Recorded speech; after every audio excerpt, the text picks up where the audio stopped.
सबके सामने तमाशा ना होके, यही से हम आपके हिजा लेके आई नहीं। अब जो हम आपसे सवाल करे जा रहल बानी ना, ओकर हमके सीधा सीधा जवाब चाहिए। दिग्विजय, का कुमुदही वीर के माँ बिया?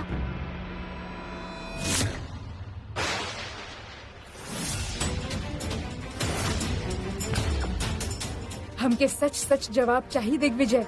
माँ साहब, हम आपसे बतौलत रहनी कि वीर के माँ से अब हमार कोनो रिश्ता नहीं खे। ये हमार सवाल के जवाब नहीं खे। लेकिन माँ साहब, जब कुछ रहबे ना कइल तो सवाल का है? आपके गलत फहमी भइल बा। फिर ई का बा?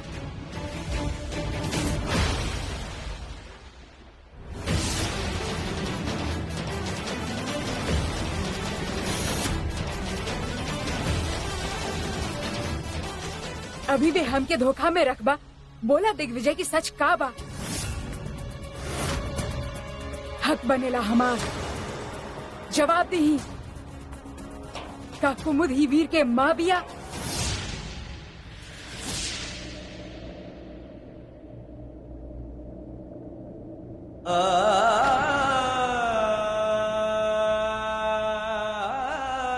जी हाँ।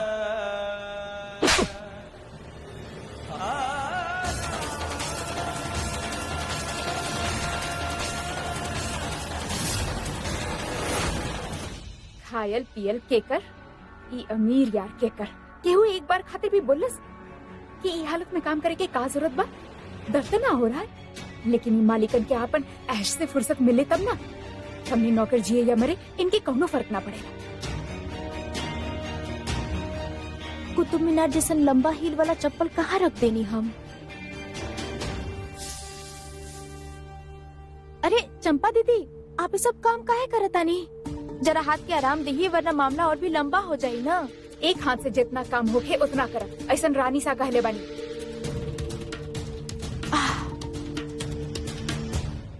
अच्छा, अब रानी सा कहले बाड़ी तो, लेकिन जरा ख्याल रख के करी, थोड़ा आराम से। आप बाकी लोगों को भी कह दी ना, उनका से भी काम करवा ली, ठीक बा? अच्छा, अब आप हमारो हील वाला चप्पल देख ले बानी का? नाचते समय उतार देले रही, पर अब मिलते नहीं खे। अरे रे, इतना ऊंचा भागे हमार कहा कि आपके इतना कीमती सैंडल देखी। और हाँ, अगर आप बहुरानी ना होके वो पुराना जैसे नौकरानी होती ना, तो सैंडल जरूर मिल जा, ताकि हमरे तरह ई घर के सफाई करत होती। अब ई का बात भइल? आपन खुद के घर के साफ सफाई में का शर्माए के बा? वो तो हम अभी भी कर सकेनी। ई हम थाली गिलास इकट्ठा कर देता नहीं, बाकी कूड़ा भी साफ कर दे। हर बीमारी के इलाज बा एकरे पास, एकरा तो हम अभी बतावता नहीं। अब बहुरानी, जब से गांव से वापस आयल बानी, बात ही ना हो पाइल बा आपसे। अभी आप अकेला बानी, तो एगो बात तो बताई। बलिया में रानी सा के ऐसन का चूरन चटैनी आप कि वो आपके बहुरानी स्वीकार कर लेनी? मतलब बहुरानी जैसे इज्जत, और सबसे बड़ा बात, कुंवर साहब के रूम में एंट्री मिल गई। बात का बा?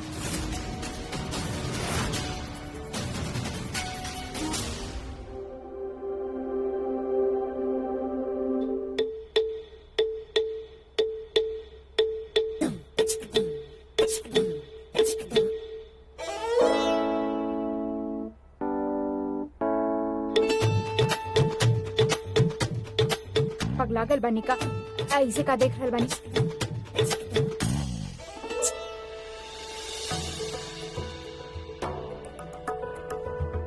हम जरा रास्ता ढूंढत बानी, आपके दिमाग तक के रास्ता, या फिर ओकरा में भी प्लास्टर नहीं लागल आपके हाथ के तरह? कुछ तो बा, कोनो नट बोल्ट पेच जेकरा खोल के हम आपके दिमाग में घुस सकी, ओकर साफ सफाई कर सकी। काहे कि का बा ना, इतना टेम से गंदगी जमा हो गइल बा। अब घर के जैसे साफ सफाई करे नहीं, वैसे दिमाग के भी करे जरूरी बा ना, बाकी ना। हाँ भी चंपा दीदी, कहाँ से आप 3 के 5 कर ले विनी सब बात के? हाँ, हमके बहुत काम बा, हम जा रहे बनी। अभी सैंडल कहाँ रख देनी हम?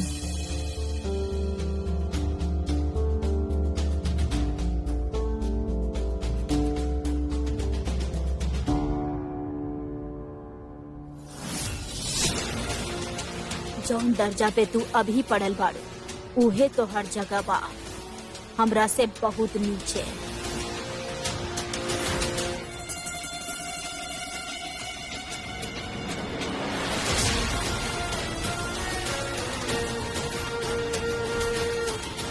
माफी रानी सा, हमके पता ही ना चलल।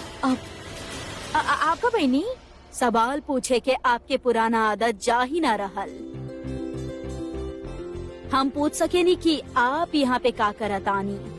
अरे वो कहा बना उजे हिल वाला चप्पल नंदिनी दीदी हमके देले रही ना, ओ नाचते टेम उतार देले रही हम। अब चले में ही इतना तकलीफ होकत रहे तो डांस करते टेम तो गिर ही जाती, कंपटीशन तो जीत ही ना पाई थी। पता ना कहाँ रख देनी उहे ढूंढत बानी। लेकिन घर में इतना सारा नौकर बाड़े, वो ढूंढ दी है और ना भी मिलल रानी तो दोसर हम ले ले। अब आप नौकरानी थोड़ी बानी कि सालन साल अब एक एक चप्पल घिसत रहब। आई हम आपके रूम तक छोड़ के आवत आनी। हम आपके खातिर खास एगो सरप्राइज प्लान कैले बानी। सरप्राइज? अच्छा ठीक बा, आई।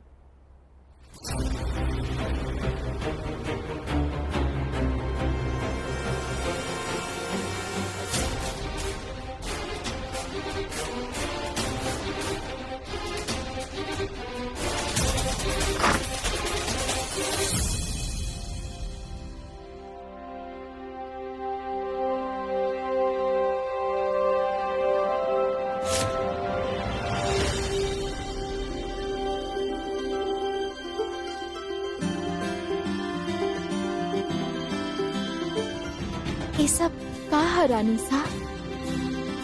कम ऑन रानी, इस सब कुछ आपके बतावे के पड़ी। जौन भी बा आपके सामने ही तबा, और हम खास आपके खातिर सब कुछ करवाएंगे।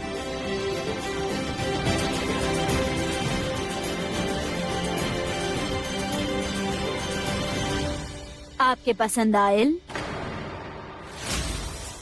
ये आप कैसन बात करत बानी रानी सा? आप इतना मेहनत से ये सब हमरा खातिर सजैले बानी, पसंद कैसे ना आई? बहुत ही चौचक बा। आप जाने नहीं, हमार बाबूजी के बाद ऐसन केहू भी नहीं खे जे हमरा के इतना स्पेशल फील करैले होखे। थैंक यू रानी सा।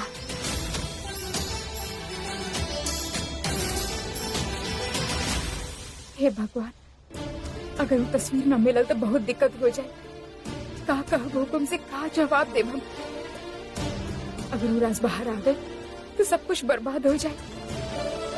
ना, केहू के कुछ भी पता चले ओकरा से पहले हमके वो तस्वीर ढूंढे की ही होगी। माँ,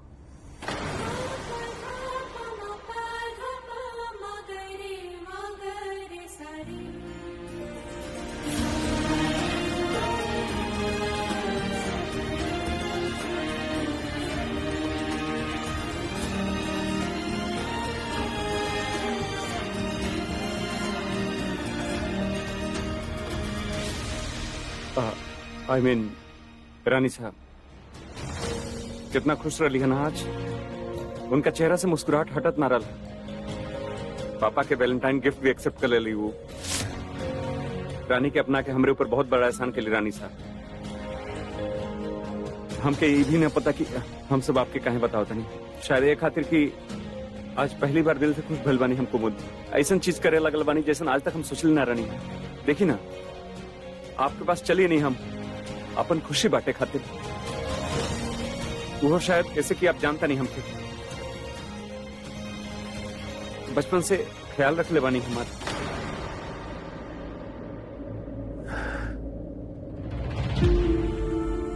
आप जाने नहीं कि रानीसा के प्यार खातिर हम कितना तरसल बानी। कब से दिन का इंतजार रहल बा हमके। रानीसा के आंख में आपनपन ढूंढत ढूंढत हमरे आंख के आंसू सूख गए।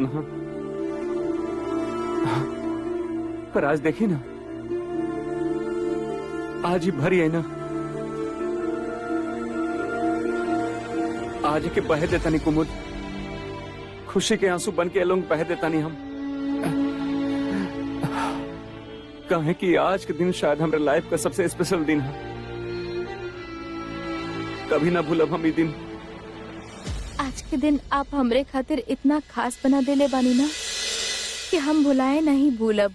हम भी ऐसे ही तैयारी कईनी कि आपके ई दिन आखिरी सांस तक याद रही।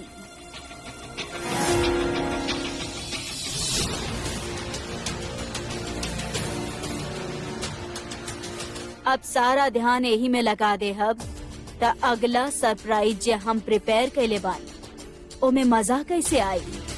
एक और सरप्राइज। हाय माता रानी, रानी साहब आई।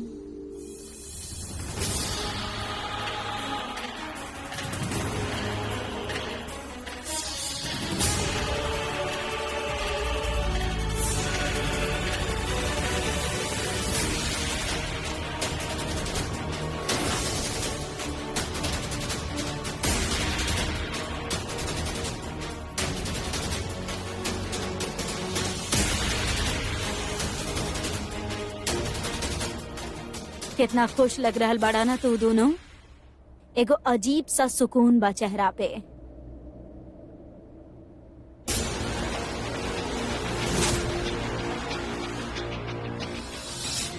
मुस्कुराहट देखा, कितना मासूम, कितना सच्चाई बा ए में।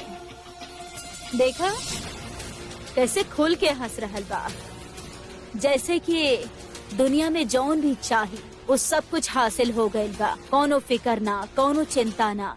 ये फोटोग्राफ देखे के बाद ऐसा लागेला कि ये लड़की के बाप हमार सबसे वफादार नौकर रामाधीर सिंह जेल में बा।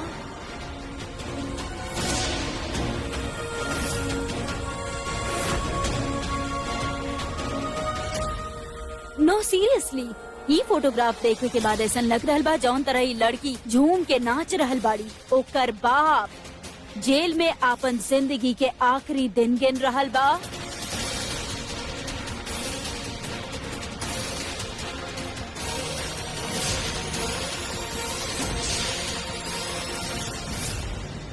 बेटी के बेफिक्री, बाप के बेचार की।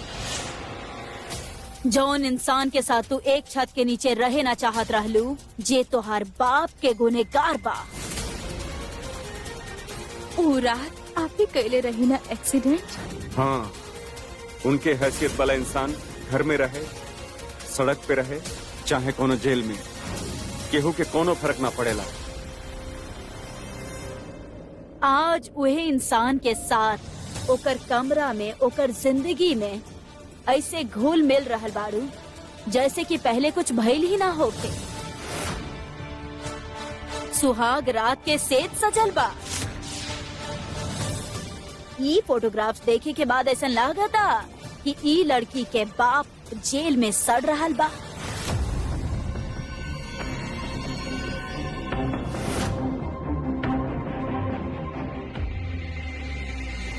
रोना आ रहल बा, रोक के रखा। हमरा और भी कुछ बतावे के बा। तोहार बाप के केस फास्ट ट्रैक हो चुकल बा। ओकर मतलब समझेलू तू? झट से सुनवाई और झट से फैसला। कोर्ट फैसला ले लेबा कि ऐसन केसेस के वो ज्यादा वक्त ना दी। एकर मतलब बा कि जल्द से जल्द कार्रवाई खत्म कइल जाए और फैसला सुनाई है तुरंत।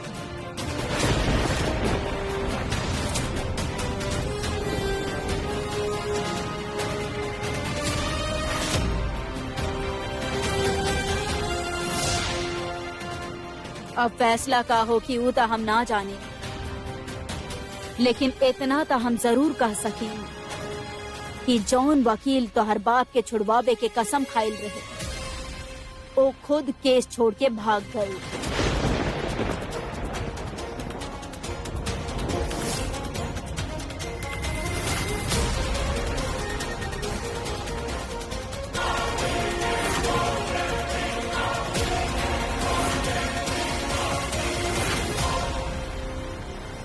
कितना हैरानी के बात बा ना कि यहाँ बेटी खैरात के माला पहन के झूम ली, नाच ली, दुनिया के खुशी मनैली, और वहाँ पे बाप के गला में फांसी के फंदा लगे के नौबत आ गई।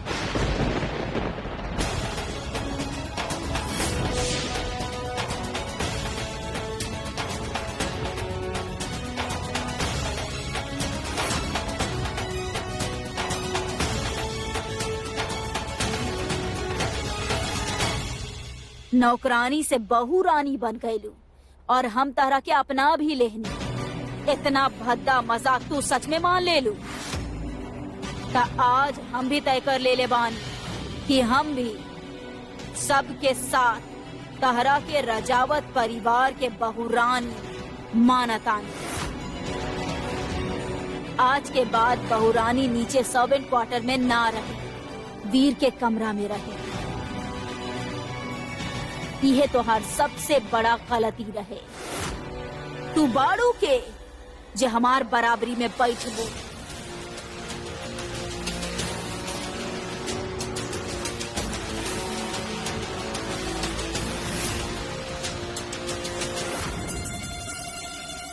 ये जयपुर वाले की, यहाँ के आसमान, यहाँ के जमीन, यहाँ के हवा तक सब कुछ रजावत के बाद, और हम बानी राजेश्वरी सिंह रजावत।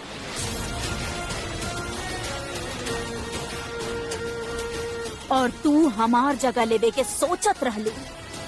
तू चीटी बाड़ू, चीटी। और हमार अंगूठा एक काफी बतारा मसले खाते।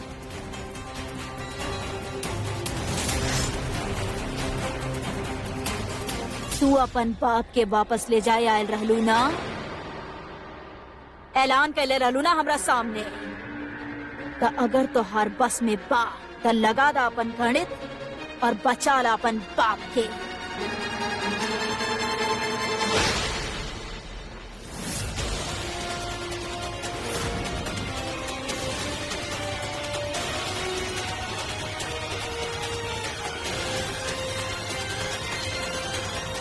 और हाँ, एक बार अपन फोन जरूर चेक करी हा। केहू तरह से बात करे खातिर बहुत उतावला होखत बा।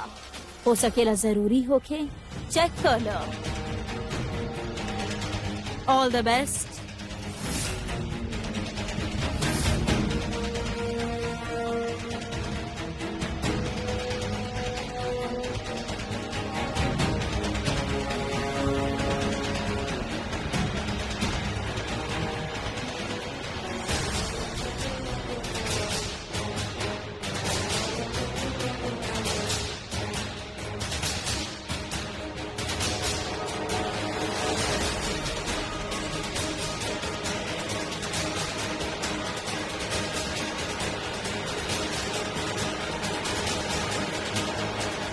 Happy Valentine's day.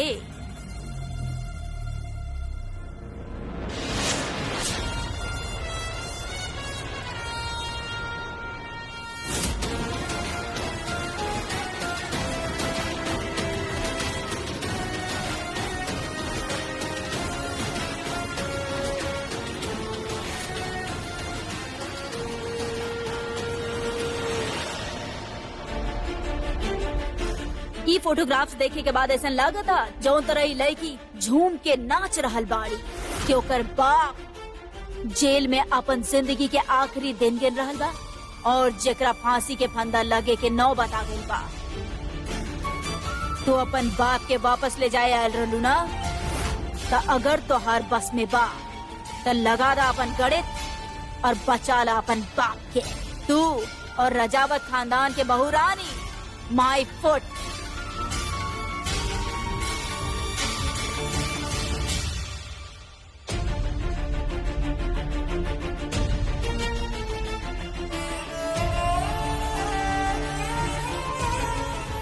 विजय भाई के फोन बा।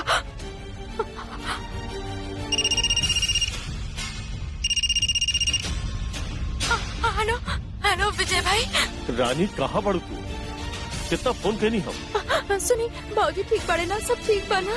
कुछ ठीक नहीं है। रामू काका के केस में इतना हलचल चल रहा बा और ओकरा बाद तुम्हारा फोन नहीं उठावत। हम सब जान गइल बानी, लेकिन हमके एक बार बाबूजी से मिले दी ना। बहुत जरूरी बा, हमके एक बार बात करने में दी ना, एक बार मिला दी। हाँ ऊपर से मना बा, परमिशन ना मिली। और सबसे पहले तू थाना पहुंचा रानी, इतना पेपर वर्क पेंडिंग बा। लीव पे, मेडिकल पे, हर चीज पे तो हर दस्तखत चाहिए। कार्रवाई पहले से इतना सख्त हो चुकल बरानी, अगर अब तू थोड़ा भी लेट कलू ना तो आगे जाके बहुत बड़ समस्या खड़ा हो जाए। तो हमारी बात सुन रहल बड़ू ना रानी? Hello hello. कोर्ट फैसला ले ले बा कि ऐसन केसेस के वो ज्यादा वक्त ना दी है। एकर मतलब बाकी जल्द से जल्द कार्रवाई खत्म कर जाए और फैसला सुनाई है तुरंत। अगर तो हर बस में बाप तो लगा दा अपन गणित और बच्चा ला अपन बाप के।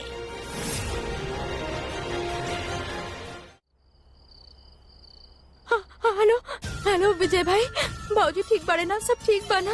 कुछ ठीक नहीं है। रामू काका के केस में इतना हलचल चल रहा बा और ओकरा बाद तुम्हारा फोन नहीं उठावत। हम सब जान गइल बानी, लेकिन हमके एक बार बाबूजी से मिले दी ना। ऊपर से मना बा। और सबसे पहले तू थाना पहुंचा रानी, कार्रवाई पहले से इतना सख्त हो चुकल बरानी, अगर अब तू थोड़ा भी लेट कलू ना तो आगे जाके बहुत बड़ समस्या खड़ा हो जाए। हेलो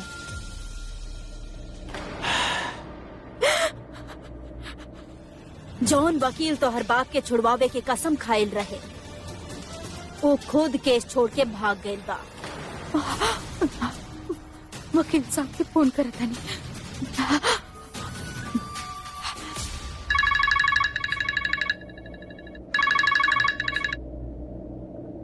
हेलो वकील बाबू, हम रानी बोलत बानी। रामाधीर सिंह के बिटिया, आप हमारे बाबूजी के केस काहे छोड़ देनी? तो आर परमिशन के जरूरत नहीं के हमरा, हम केस छोड़ देनी। ना कुछ तो होगी ना, कुछ तो कर सकेनी ना आप। अब कुछ नहीं के हो सकत। पर काहे? आप एक तो बार कुछ बीच में से ऐसे केस कैसे छोड़ सके नहीं? आप शुरू से तो आपने संभालत बनी ना सब कुछ, ऐसा मत करी। अरे तू कोनो जज बाड़ू का जे हम तोरा दलील पेश करी? अब हम ये केस और हैंडल नहीं कर सकत। बस और प्लीज दोबारा हमके कॉल मत करिए। पता ना कैसे कैसे लोग बाड़े, ना वक्त देखे लेना जगह, बस फोन घुमा देवे।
रानी, रानी रुकी।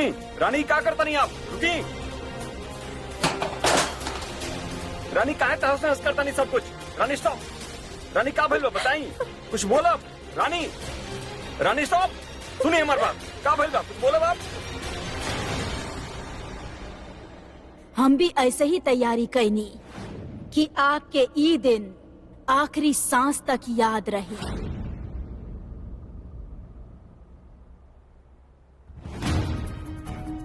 इतना अच्छा पार्टी थ्रो भेल आप खातिर, कितना सब कुछ कहनी है। अरे कितना मुश्किल से अपने लियो आपके, सालन में पहली बार बेटा कहानी हमके। अगर उनके पता चले कि आप उनकी मेहनत कैसे, बहुत बुरा लगे उनके। रानी प्लीज संभालिए अपने आप के। हमने की चाहत की रानी सा और हर्ट हो। बताई का भाई? रानी तू अपन बाप के वापस ले जाए आयल रहलू ना, त अगर तो हर बस में बाप तो लगा दा अपन गणित और बचा ला अपन बाप के। रानी, रानी।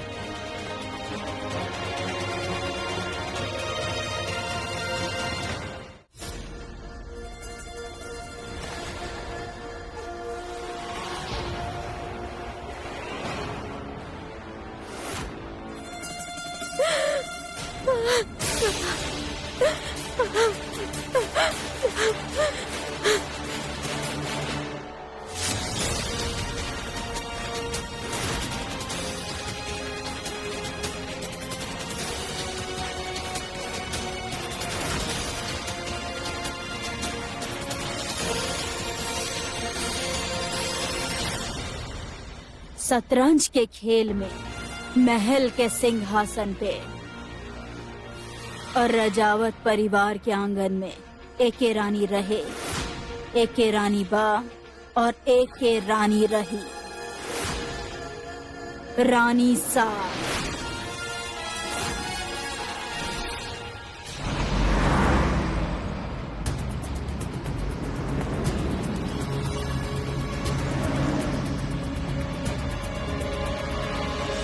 बस बहुत हो गई क्या रहा, बस करा। पिए दो। तुम्हारा दिमाग खराब हो गया, मरे के बाद हो रहा क्या रहा? मरल इंसान फिर से ना मर सकेला विक्रम। ये फिल्मी डायलॉग ना हमारे सामने मत मारा। तू पी रखले बाड़ू और बहुत ज्यादा पी रखले बाड़ू क्या रहा? सबसे बड़ा बेअक्कड़ हमरा के रोक रहल बा। फिर से मिले से ओकर पास जाए से ओकरा अपन बनावे से। पर तू देखो विक्रम, पर हम वीर के आपन बना के रहो विक्रम। सुला तू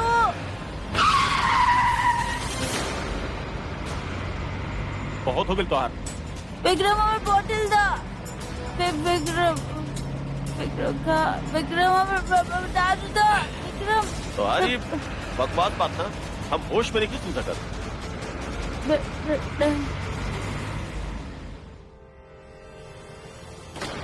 का कमी रह गए रहे हमार परवरिश में जे आप हमके इतना बड़ा धोखा देनी। अपना ही बेटा के अनाथ बना के ले आईनी घर में और ओकर माँ के झूठ बोल के काम देवे के बहाने ले आईनी। इतना साल हमसे झूठ बोलत रहनी, एक बार भी आपके ऐसा ना लागल कि आप हमके सच बताई। आपके एक फैसला की वजह से आप राजेश्वरी की जिंदगी में कितना दर्द घोल देले बानी, ओकर एहसास बाप के 28 साल बीत गए, फिर भी वो दर्द से उबर ना पैली। कहा होगी जब उनके पता चली कि वीर के माँ के हु और ना कुमुद ही दिया।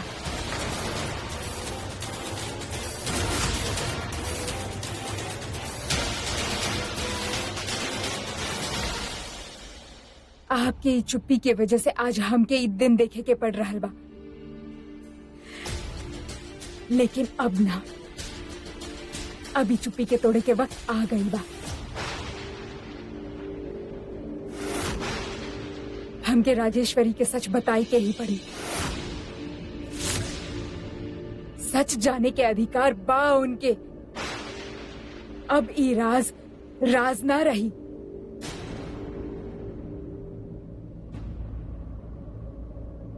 ना माँ साहब प्लीज ना, आप ऐसा मत करिए। फैसला हो चुकल बा दिग्विजय, बात खत्म।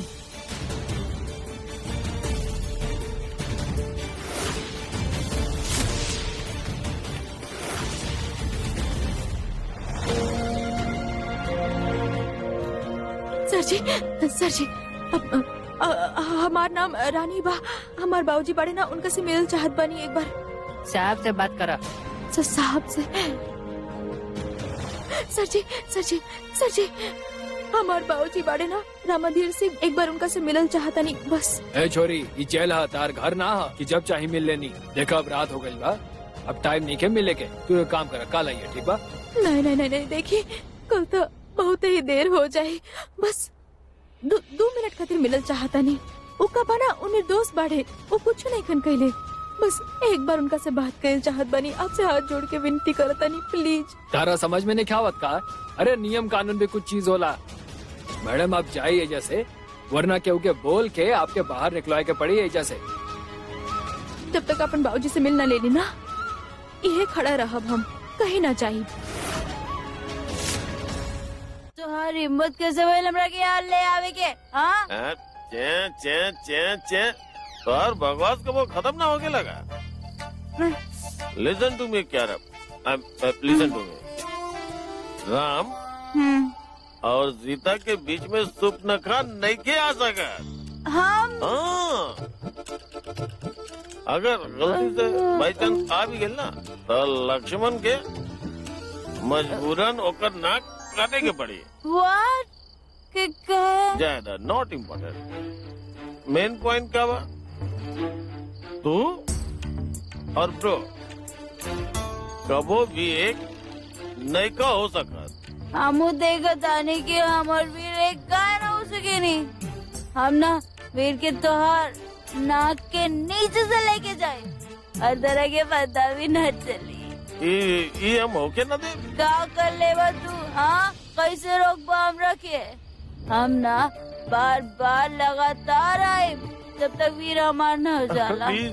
हमार ना मानव विक्रम और गरीबन के रानी नरक में जाई और हम बनब रजावत करके बहु रानी। बार बार ही बो। हाँ?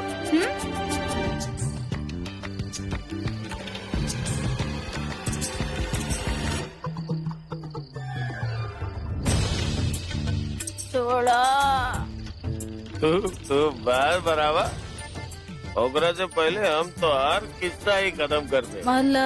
मतलब पता चली तो रहा।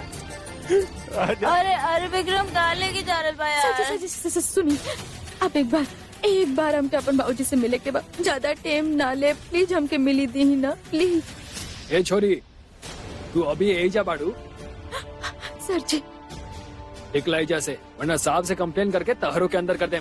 समझ लो, तमाशा मत करे एजा। हम तमाशा नहीं की करत, बस एक बार मिले दी ही ना हमारे बाबूजी से, प्लीज।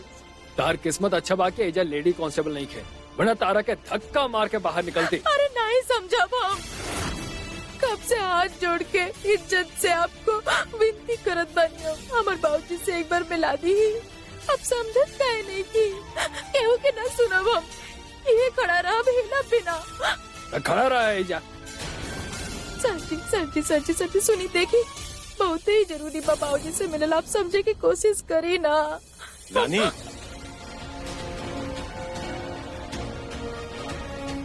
विजय भाई अच्छा भाई आप मिल के नहीं देखी ना, ये लोग सुनते नहीं कन बाबूजी से मिले नहीं कन दे, आप कुछ करे ना आप। है आवा पहले है बैठा। बस एक बार अपन बाबूजी से मिले चाहता नहीं, आप ही उनका से मिला सके नहीं। हम बस 2 मिनट खातिर बाबूजी से मिले के बाद बहुत बड़ा भूल हो गई बा। रानी हम तो हर दर्द समझ सकता नहीं, लेकिन ये वक्त तू चाहत अड़ू ऐसा नहीं हो सकत। और रामू काका के केहू से भी मिलल सख्त मना बा, नियम नहीं तोड़ सकत। हम रानी बात के समझा। अरे हर बार हमें बात के समझब तो कैसे होगी? ये कानून काहे कहले बानी आप? बेकार के भइल ना आपके कानून था।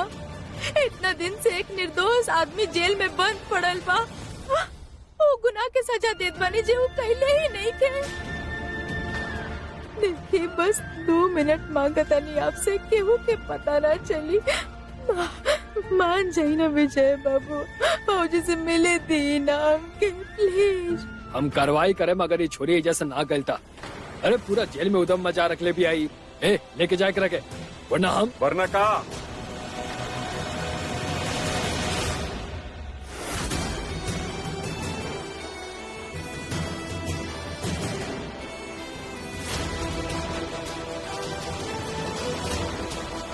वरना का। हाँ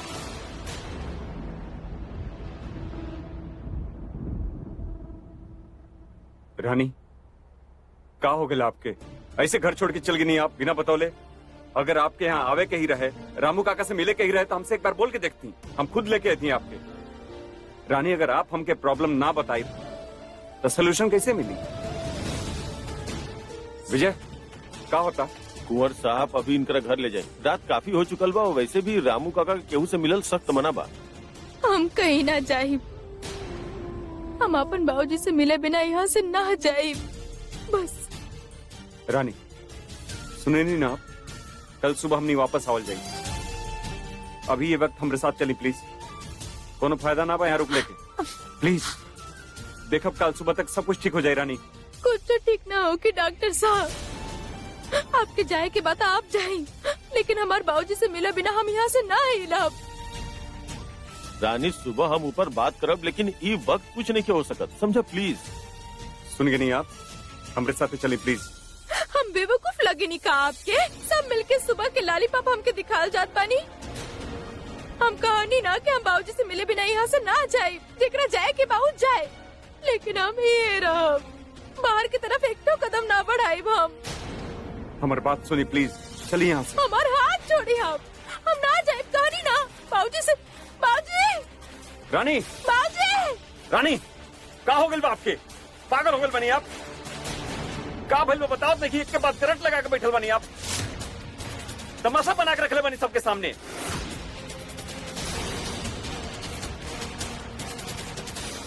का भइल?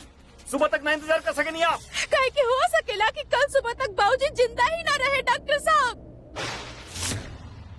उनका कभी भी किसी भी वक्त फांसी हो सकेला।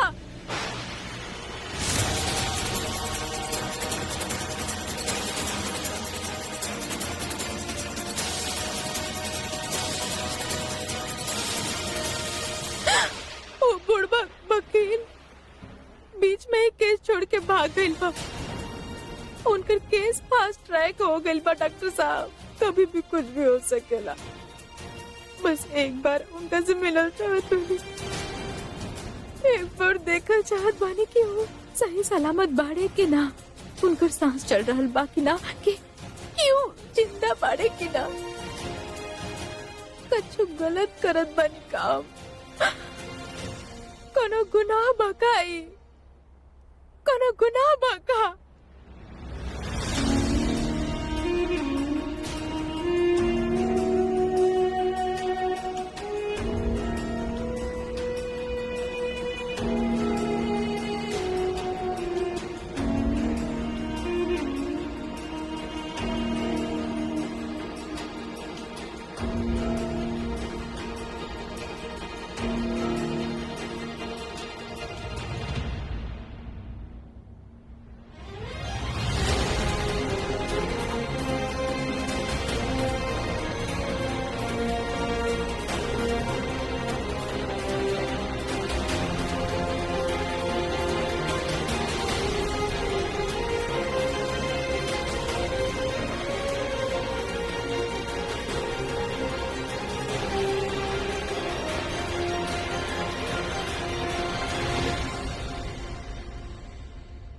ऐसा कुछ ना होए रानी, हम सब ठीक कर दे।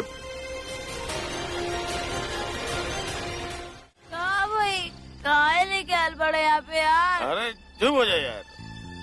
कहाँ लेके आल बड़ा?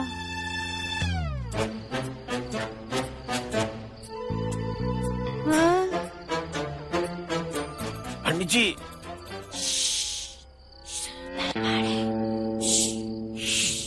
पंडित जी।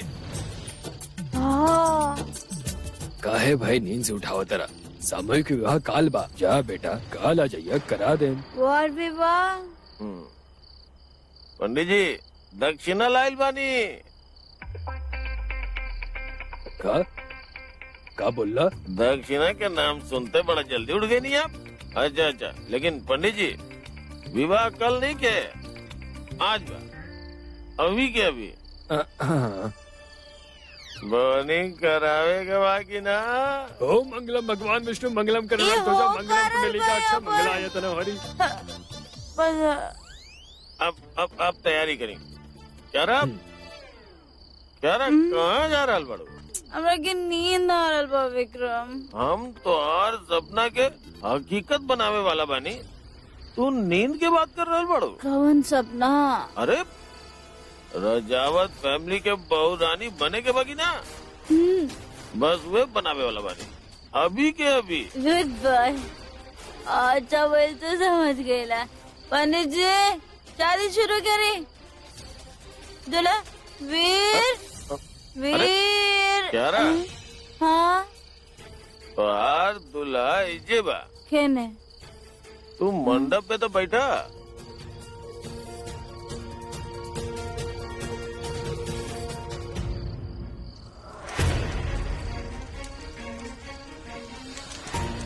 अरे थोड़ा कंपनी दे भाई।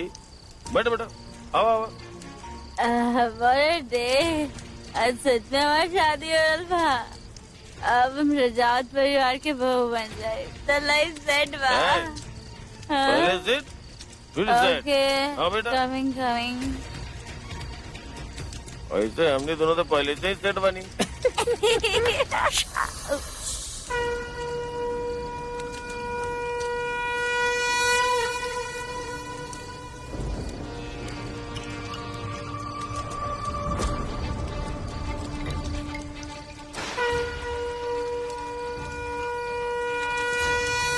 हाथ जोड़ ली। ओम सर्व मंगल मंगले शिवे सर्वार्थ साधिके शरण्ये त्र्यंबके गौरी नारायणी नमस्तुते गिरिजाय विद्महे शिव प्रियाय धीमहि तन्नो गौरी प्रचोदयात्।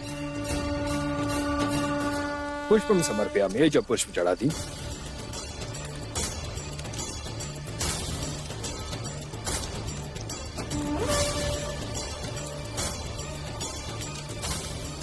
पहले कन्या वर के वरमाला पहनाई, फिर वर कन्या के।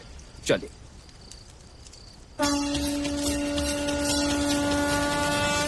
ओम तदेव लग्नम सुजंत देव तारावलम चंद्रवलंत देव विद्यावलम देवलंत देव लक्ष्मीपते तंग्रीव समर्पयामि।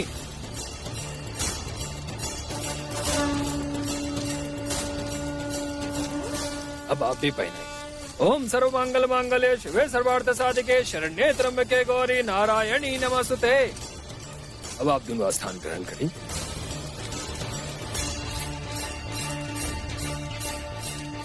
पंडित जी गठबंधन करें। तदेव लग्नम सुजंत देव तारावलम चंद्रवलंत देव विद्यावलम देवलंत देव लक्ष्मीपते तंग्रीव समर्पयामि।